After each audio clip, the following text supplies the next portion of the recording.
Hi guys, if your Shokz headphones are not connecting or not pairing, the issue is usually relating to the Bluetooth memory conflicts or headphone being stuck connected to the another devices. So in this guide, you are going to learn exactly how you can make it work for you.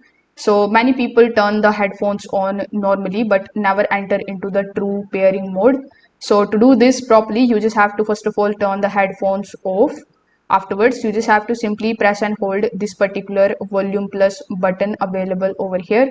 So after pressing this particular button and holding it for about a few seconds, you are going to hear a pairing sound. So when you hear that, the LED should usually flash the red or the blue light.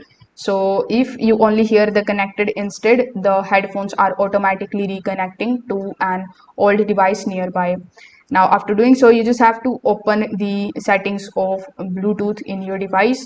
So it can be your phone, your tablet, laptop, anything. So when you are inside, you just have to simply remove the device for the Shokz headphones everywhere. Shokz models with multiple pairing can sometimes get stuck trying to reconnect to the multiple saved devices at once, which then blocks the new pairing attempts. So with the headphones, when these are powered on, you need to enter into the pairing mode first.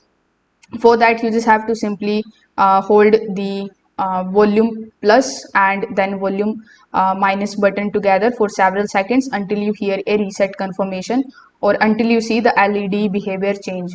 So this is going to clear the saved Bluetooth memory, and it will also fixes many of the stubborn pairing loops.